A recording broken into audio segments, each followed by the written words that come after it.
연속 기획으로 만나봅니다. 3.1운동 100주년 그 역사 속으로 오늘은 3.1운동 독립운동가 중 성결교 목회자를 중심으로 이야기를 나눠보겠습니다. 서울신학대학교 박명수 교수님 모셨습니다. 교수님 안녕하십니까? 안녕하십니까? 그 3.1운동을 주도한 인물 가운데 많은 신앙의 선배님들이 계시는데요. 이제 교수님은 성결교단에 계시니까 성결교단에서도 이렇게 3.1운동을 위해서 섬기고 수고한 분들이 계시는지 좀 소개해 주시면 감사하겠습니다. 먼저 우리 성결교의 창립자 가운데 한 분인 김상준 목사님이 이 3.1운동에 적극적으로 참석했습니다. 그렇군요. 김상준 목사님의 그 친척인 김붕준이라는 분이 임시정부에서 중요한 역할을 했습니다. 그래서 김상준 목사님은 이 3.1운동이 어떻게 진행되는지를 잘 알고 있었고 그래서 그 소식을 자기의 또 고향 친척이자 또 그 경상남도 밀양에서 목회하고 있는 성결교 목사님 강시영 목사에게 찾아가서 지금 세계적으로 지금 민족 자결주의가 외쳐지고 있고 우리나라에서도 독립운동이 일어나고 있는데 여기에 같이 참여해 주지 않느냐. 그래가지고 그 강시영 목사님과 함께 밀양에서 3.1운동을 이렇게 주도를 했던 그런 기록이 있습니다. 아, 그렇군요. 그런가 하면 학생들 가운데에서도 3.1운동에 참여한 그런 학생들이 있었다. 뭐 이런 이야기도 있습니다. 사실 3.1운동이 전국적으로 확산되는 데는 학생들의 역할이 큽니다. 그렇죠. 왜냐하면 서울에서 독립선언서를 가지고 각 지방으로 그걸 전달해서 지방의 그 유지들에게 그것을 전해서 그들을 중심으로 해서 또다시 이제 독립운동이 각 지방마다 열렸거든요. 그런데 우리 성결교회 학생 대표로서 김응조라고 하는 분, 그분이 나중에 이제 성결대학교를 세우기도 한 그런 분입니다만, 그렇죠. 맞습니다. 그 김응조 목사님이 그 학생 모임에 우리 경성신학교 대표로 참석을 해가지고 거기에서 같이 독립만세를 부르고 독립선언서를 가지고 자기 고향인 경상남도에 가서 이것을 전해가지고 거기에서 또 3.1운동이 크게 일어나게 되었습니다.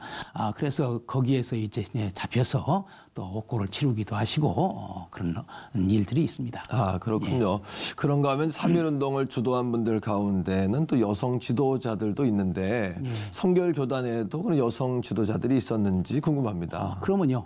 우리 성결교회에 곽진근이라는 분이 계셨는데 이분이 사실 이제 남편을 여우고 혼자 됐습니다. 그런데 성결교회 그 전도인들의 전도를 받아서 예수를 믿게 되었고 그 뒤에 이제 경성신학교에 와서 공부를 하고 전도사가 되어서 그 강원도 철원에서 목회를 하고 있었습니다. 여전도사로서 목회를 하고 있었는데 서울에서 이제 독립선언서가 철원에 전달되고 그래서 철원에서 독립운동이 일어나는데 이 곽진근 전사님이 앞장서 가지고 그 3.1운동을 이끌어 나갔습니다. 특별히 그 철원에는 그 친일파가 있었고 그 친일파가 이완용과 매우 가까운 사이였습니다. 그래서 사람들이 그 집에 몰려가서 이렇게 그 독립만세를 부르는데 그 곽진근 전사님이 그 집 앞에 가서 정말로 여기에 이완용이 숨어 있으면은 빨리 그 사람들 앞에 알려라. 그래야 당신도 괜찮고 우리 철원의 독립만세도 의미가 있다. 그렇게 해서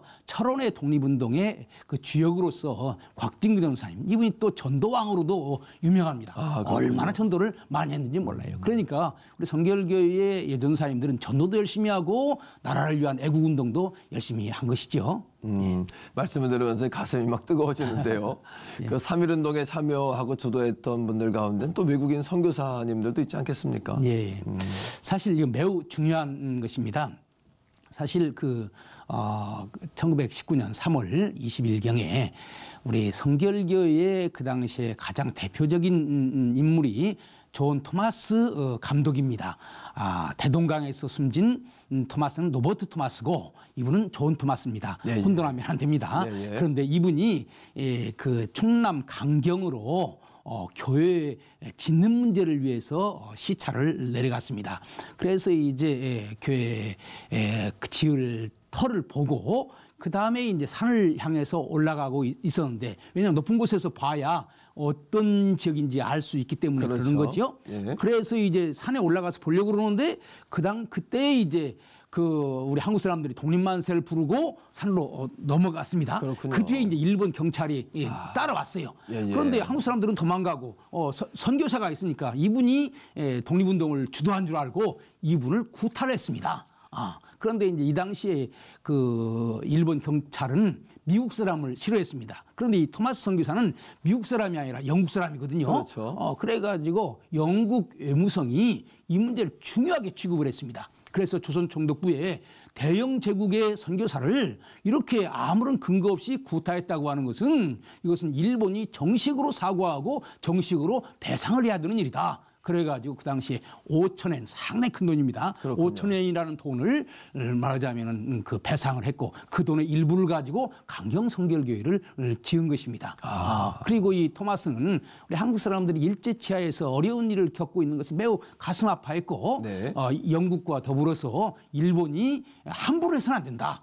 이런 것을 국제사회에 알린 것입니다. 그렇군요. 매우 중요한 사건입니다. 이제 올해가 3.1운동 100주년입니다, 교수님. 예, 그렇죠. 그런데 예. 우리가 꼭 마음에 새겨야 될 어떤 그런 책임들, 기억, 의미들이 있다면 어떤 것이 있을까요? 사실 그 3.1운동은 예. 제1차 세계대전이 끝나는 세계 질서의 재편 과정에서 일어난 것입니다. 그렇죠. 미국의 윌슨 대통령이 미국이 제1차 세계대전에 참여하면서 무슨 생각을 했냐면 다시는 전쟁이 없어야 되겠다. 그렇죠. 그럼 전쟁이 왜 일어나느냐? 강대국이 약소국을 힘으로 지배하기 때문에 전쟁이 일어나는 것이다. 그렇죠. 그래서 민족 자결주의를 외친 것입니다. 그래서 1919년 4월 11일에 우리 임시정부를 만들었을 때도 우리 대한민국은 세계 평화를 위해서 기여하는 그런 나라가 되어야 된다라고 하는 것을 대한민국의 목적에 있다는 것입니다. 맞습니다. 이분들이 뭐라고 생각했냐면은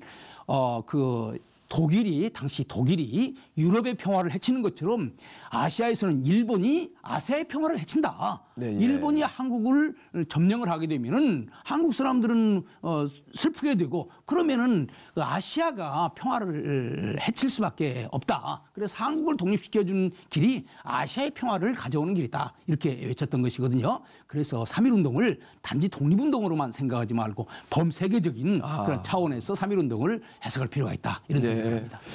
교수님 말씀을 들으면서 가슴이 뜨거워지고 나라 사랑이 주님 사랑이구나 이런 마음이 듭니다. 네.